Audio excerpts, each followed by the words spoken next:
দোয়া হিসাবে যদি এটাই আপনি সারাদিন করতে থাকেন তো আপনার জন্য যথেষ্ট হবে, আল্লাহর কাছে আর কিছু না চাইলেও চলবে। আমার জীবনে বহুবার এমন হয়েছে, বহুবার এমন এমন বিপদ যে দেয়ালে পিঠ ঠেকে গেছে, এখান থেকে উদ্ধারের কোনো পথ আর চোখের সামনে দেখা যাচ্ছে না। আমি এই আমলটি প্রতি নিঃশ্বাসে নিঃশ্বাসে বাস কন্টিনিউয়াসলি করে গেছি, এমন ভাবে অলৌকিক ভাবে উদ্ধার করেছেন যে আমার কল্পনায়ও আসে না যে এখান থেকে এভাবে হেল্প হতে পারে। সূরা মুলক আল্লাহ রাব্বুল আলামিন আমাদের জীবনের উদ্দেশ্য বলতে গিয়ে, বাতলাতে গিয়ে বলেছেন, আল্লাযী খালাকাল মাউতা ওয়াল হায়াতা লিয়াবলুয়াকুম আইয়ুকুম আহসানু আমালা। আল্লাহ বলেন নাই আইয়ুকুম আকসারু আমালা, তোমাদের মধ্যে কে বেশি আমল করে এটা আমি দেখতে চাই, এই জন্য তোমাদেরকে দুনিয়াতে পাঠাইছি। আল্লাহ সেটা বলেন নাই। কে সর্বোত্তম আমল করে, সবচেয়ে কোয়ালিটিফুল আমল করে, কার নামাজ কত সুন্দর, কে মুসলমান হিসেবে কত ভালো, আল্লাহ তাআলা সেটা দেখতে চান, সেটা প্রমাণ করতে চান। আল্লাহ জানেন সবকিছু। মোহতারাম হাজিরিন, আমাদের আমলের কোয়ালিটি আল্লাহ তাআলা চান, কোয়ান্টিটি মুখ্য না। সব সময় বেশিরভাগ ক্ষেত্রে কোয়ালিটি হলো মূল। কিন্তু একটা আমল আছে যে আমলটার কোয়ালিটি তো ভালো হতেই হবে সব আমলের মতো, পাশাপাশি কোয়ান্টিটিটাও আল্লাহ তাআলা চান বান্দা বেশি পরিমাণে করুক। কারণ বান্দার সাথে আল্লাহর যে একটা সম্পর্ক ঈমান আনার ফলে হয়েছে, এই সম্পর্কটা মোবাইলের নেটওয়ার্কের মতো। মোবাইলের নেটওয়ার্কের সাথে তুলনা করা যায়, উপমা দেয়া যায়, দৃষ্টান্ত দেয়া যায়। আপনার মোবাইলের যে সিম আপনার সেটে আছে, টাওয়ারের সাথে এই সিমের কানেকশন যত ভালো হবে তত এটা ব্যবহার করে আপনি শান্তি পাবেন, কথা বলে শান্তি পাবেন, কল করতে আপনার কোনো ডিস্টার্ব হবে না, কল কেটে যাবে না, কথা কেটে কেটে যাবে না, কথা স্মুথলি বলতে পারবেন। যত বেশি টাওয়ারের সাথে এই সিমের নেটওয়ার্কটার কানেকশন মজবুত থাকবে। আমরা সবাই আমাদের রব হিসাবে আমাদের মালিককে, আরশ আজিমের মালিককে স্বীকার করে নিয়েছি। সেই স্বীকৃতির ফলে আল্লাহর সাথে বান্দা হিসাবে আমাদের কানেকশন প্রতি মুহূর্তে যেন থাকে। এই জন্য প্রিয় নবী সাল্লাল্লাহু আলাইহি সাল্লাম প্রতিটা পদে পদে, প্রতিটা কাজে কাজে, প্রতিটা মুহূর্তে মুহূর্তে আমাদেরকে জিকির শিক্ষা দিয়েছেন, দোয়া শিক্ষা দিয়েছেন। ইমানদারের জীবনে এমন একটি পদক্ষেপও নাই, এমন একটি কাজও নাই যেই কাজে কোনো না কোনো দোয়া নবী করিম সাল্লাল্লাহু আলাইহি সাল্লাম শিক্ষা দেন নাই, এমন কোনো কাজ নাই। মুহতারাম হাজিরিন, আপনি যখন আল্লাহর স্মরণ করে অর্থ বুঝে নবীজির বাতানো দোয়া জিকিরগুলো পাঠ করবেন, আপনার অন্তরে এক ধরনের তৃপ্তি অনুভব করবেন। আপনি অনুভব করবেন যে আপনি পাওয়ার হাউসের সাথে কানেক্টেড আছেন, সংযোগ আপনার আছে, নেটওয়ার্ক আপনার আছে আল্লাহ তাআলার সাথে। এটা আপনি অনুভব করবেন এবং অসম্ভব অভূতপূর্ব এক ভালো লাগা আপনার কাজ করবে। এই জন্য জিকির ছাড়া যেন ইমানদারের কোনো অবস্থা না কাটে। চেষ্টা করব না ইনশাআল্লাহ। জিকির বলতে আমরা বুঝি কিছু মানুষ একত্র হয়ে সবাই মিলে সুরে সুর মিলিয়ে, তালে তাল মিলিয়ে শুধুমাত্র কিছু বাক্য উচ্চারণ করা, এটার নাম আমরা জিকির মনে করি। ভাইরা আমার, জিকিরটা আরো ব্যাপক অর্থবোধক। প্রতি কদমে কদমে আপনি যখনই বিসমিল্লাহ বলছেন, দোয়া পড়ছেন, স্মরণ হচ্ছে আল্লাহর কথা, আল্লাহর কাছে কিছু নিবেদন করছেন, চাইছেন, ওইটা সবগুলাই জিকির। বরং জিকিরের সর্বোত্তম ফরম্যাট সেটা যেটা নবী করিম সাল্লাল্লাহু আলাইহি সাল্লাম পদে পদে আমাদেরকে শিক্ষা দিয়েছেন। নবী করিম সাল্লাল্লাহু আলাইহি সাল্লামের প্রতি দুরূদ প্রেরণ করা। নবীজি সাল্লাল্লাহু আলাইহি সাল্লামের প্রতি দুরূদ প্রেরণ করার আমল এরকম আমল, আপনি যদি সারা দিনে শুধুমাত্র নবীজির প্রতি দরুদ প্রেরণ করার আমলটাই জিকির হিসাবে সবচেয়ে বেশি করেন, দোয়া হিসাবে যদি এটাই আপনি সারাদিন করতে থাকেন তো আপনার জন্য যথেষ্ট হবে, আল্লাহর কাছে আর কিছু না চাইলেও চলবে। আর কিছু না চাইলেও চলবে।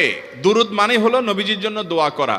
ভাই, আল্লাহ তার হাবিবকে রহম করবেন, আপনার আমার দোয়ার দিকে আল্লাহর তাকানোর কোনো ঠেকা আছে? নবীজি কি আমাদের দোয়ার কোনো মুখাপেক্ষী?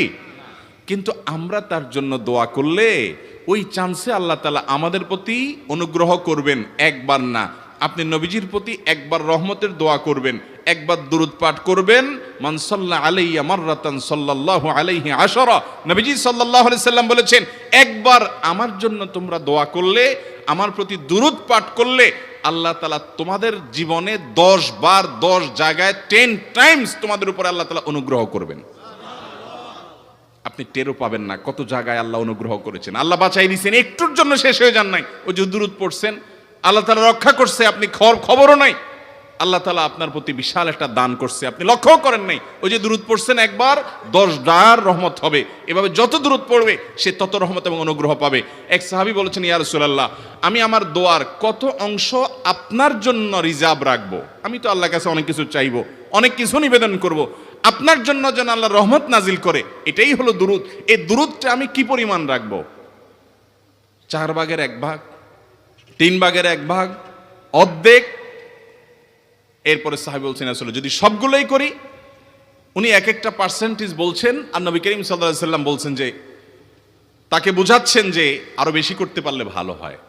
তো সাহাবী বাড়াইতে বাড়াইতে শেষ পর্যন্ত বলেন যে, আমার দোয়া যদি সবগুলো আপনার জন্য করি, আমি যদি আর কোনো দোয়া না করি, শুধু আপনার জন্যই দোয়া করি, নবী করিম সাল্লাল্লাহু আলাইহি সাল্লাম তাকে সুসংবাদ দিলেন যে তাহলে তোমার আর কোনো সমস্যা থাকবে না, সব সমস্যা দূর হয়ে যাবে, তোমার কোনো পেরেশানি থাকবে না।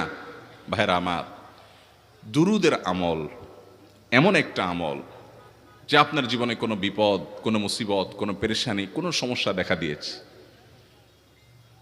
আপনি যদি দুরুদ পড়তে থাকেন, কোনো কিছু মনে আসছে না, অনেক সময় ছাত্র জিজ্ঞেস করে, ভাই পরীক্ষার হলে পড়া ভুলে গেছি, কি করব? আমি দুরুদ পড়া শুরু করেন।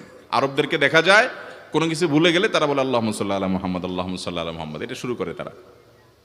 কারণ নবী করিম সাল্লাল্লাহু আলাইহি সাল্লাম এর হাদিস থেকে স্পষ্টভাবে, একটি নয় বহু হাদিস থেকে প্রমাণিত, যে ব্যক্তি দুরূদটা নিয়মিত পাঠ করবে, সালাত আলা নবীটাকে যে ব্যক্তি আঁকড়ে ধরবে, সব সময় তার মুখ থেকে সালাত সালাত সালাম চলতে থাকে, এই ব্যক্তির সকল গুনাহ আল্লাহ মাফ করে দিবেন, সকল পেরেশানি আল্লাহ তাআলা মুক্ত করে দিবেন। ভাইরা আমার, দুরূদের আমলটা এত গুরুত্বপূর্ণ আমল, এটা আমরা করি এখন।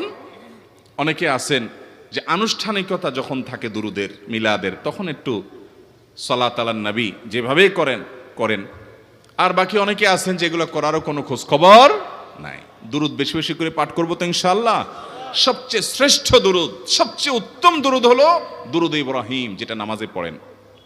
আর সবচেয়ে সংক্ষিপ্ত দুরুদ হলো সাল্লাল্লাহু আলাইহি ওয়াসাল্লাম। এছাড়া নবীজির প্রতি দোয়ামূলক যে কোনো দুরুদই আল্লাহর কাছে গ্রহণযোগ্য হতে পারে, যদি দুরুদের অর্থের মধ্যে, কথা বলার মধ্যে খারাপ কিছু না থাকে। দুরুদের নামে অনেকগুলো দুরুদ প্রচলিত আছে বিভিন্ন বই পুস্তকে, অমুক দুরুদ পড়লে অমুক এত নেকি হয়, বা অমুক দুরুদ পড়লে এতবার পড়লে ওই বিপদ দূর হয়। এগুলো কোনো হাদিস নির্দেশিত না, এগুলো হয়তো কারোর তাজরিবা, অভিজ্ঞতা নির্ভর। কিন্তু হাদিস নির্দেশিত দুরুদ হলো দুরুদ ইব্রাহিম, আর সবচেয়ে সংক্ষিপ্ত দুরুদ হলো সাল্লাল্লাহু আলাইহি সাল্লাম। অর্থের ভিতরে যদি খারাপ কিছু, শিরকের কিছু না থাকে, নবীকে আবার আল্লাহর পর্যায়ে পৌঁছানোর মতো গোমরাহি যদি না থাকে দুরুদের অর্থের মধ্যে, তাহলে যে কোনো দুরুদই আপনি আল্লাহর কাছে পেশ করতে পারেন। আমার জীবনে বহুবার এমন হয়েছে, বহুবার এমন এমন বিপদ যে দেয়ালে পিঠ ঠেকে গেছে, এখান থেকে উদ্ধারের কোনো পথ আর চোখের সামনে দেখা যাচ্ছে না। আমি এই আমলটি কন্টিনিউয়াসলি করে গেছি, হরদম, প্রতি নিঃশ্বাসে নিঃশ্বাসে, বাস টয়লেটের টাইম বাদে বাকি ফুল টাইম এটা দুরুদ এবং ইস্তেগফার অব্যাহত রাখছি। আল্লাহ তাআলা এমন ভাবে, অলৌকিক ভাবে উদ্ধার করেছেন যে আমার কল্পনায়ও আসে না যে এখান থেকে এভাবে হেল্প হতে পারে। ভাইরা আমার অভিজ্ঞতার 2 পয়সার কোনো মূল্য নাই। আমার অভিজ্ঞতা কি আসলো না আসলো, এটাতে কিছু আসা যায় নাই। রহমতুল লিল আলামিন, আল্লাহর রাসূল, আল্লাহর নবী ওয়াদা করেছেন যে আপনার পেরেশানি দূর হবেই হবে ইনশাআল্লাহ। অতএব দুরুদের আমল বেশি বেশি করবো না ইনশাআল্লাহ। দুরুদের ব্যাপারে নবী করিম সাল্লাল্লাহু আলাইহি সাল্লাম